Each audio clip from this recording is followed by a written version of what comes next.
कैसे हैं आप सब। मैं आप सबका अपने YouTube चैनल अवर इंस्पायर स्टोरी में दिल से बहुत बहुत स्वागत करती हूँ। दोस्तों, आज मैं आपको एक बहुत ही फेमस कहानी रूरू मृग सुनाने जा रही हूँ। तो चलिए स्टार्ट करते हैं। एक समय की बात है जब एक रूरू मृग हुआ करते थे। इस मृग का रंग सोने की तरह, बाल रेशमी मखमल से भी अधिक मुलायम और आंखें आसमानी रंग की होती थी। रूरू मृग किसी के भी मन को मोह लेता था। यह मृग अधिक सुंदर और विवेकशील था और मनुष्य की तरह बात कर सकता था। रूरू मृग अच्छी तरह जानता था कि मनुष्य एक लोभी प्राणी है, फिर भी वह मनुष्य के प्रति करुणा भाव रखता था। एक दिन रूरू मृग जंगल में सैर कर रहा था, लेकिन तभी वह किसी मनुष्य के चिल्लाने की आवाज़ को सुनता है। जब वह मौके पर पहुंचता है तो उसे नदी की धारा में एक आदमी बहता हुआ नजर आता है। यह देखकर मृग उसे बचाने के लिए नदी में कूद पड़ता है और डूबते व्यक्ति को उसके पैर पकड़ने की सलाह देता है, लेकिन वह व्यक्ति उसके पैर पकड़कर मृग के ऊपर ही बैठ जाता है। अगर मृग चाहता तो उसे गिराकर पानी से बाहर आ सकता था, लेकिन उसने ऐसा नहीं किया। वह स्वयं तकलीफ सहकर उस व्यक्ति को किनारे तक ले आता है।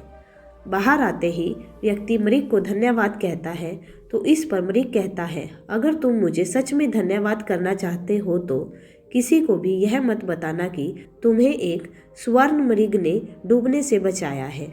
मृग ने उसे कहा, अगर मनुष्य मेरे बारे में जानेंगे तो वो मेरा शिकार करने की कोशिश करेंगे। यह कहकर रूरू मृग जंगल में चला जाता है। कुछ समय बाद उस राज्य की रानी एक सपना देखती है जिसमें उसे रूरू मृग दिखाई देता है। रूरू मृग की सुंदरता को देखने के बाद रानी उसे अपने पास रखने की लालसा करने लगती है। इसके बाद रानी राजा को रूरू मृग को ढूंढ कर लाने के लिए कहती है। राजा बिना देरी किए नगर में ढिंढोरा पिटवा देता है। जो कोई भी रूरू मृग को ढूंढने में मदद करेगा उसे एक गांव और 10 सुंदर युवतियां इनाम में दी जाएगी। राजा की यह सूचना उस व्यक्ति तक भी पहुंचती है जिसे मृग ने बचाया था।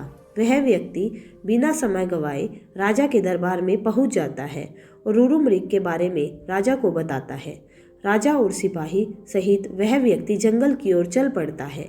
जंगल में पहुंचने के बाद राजा के सिपाही मृग के निवास स्थान को चारों तरफ से घेर लेते हैं।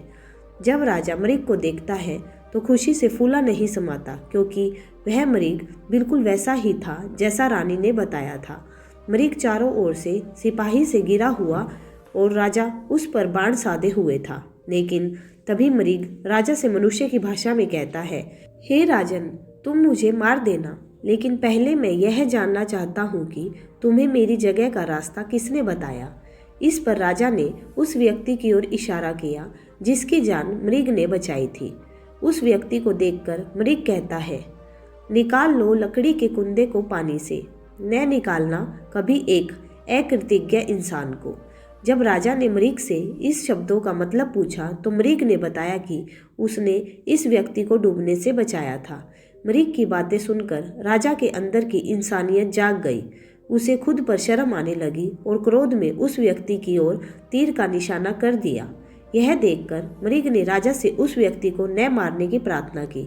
मृग की दया भावना देखकर राजा ने उसे अपने राज्य में आने का निमंत्रण दिया। मृग राजा के निमंत्रण पर कुछ दिन राजमहल में रहा और फिर वापस जंगल लौट आया।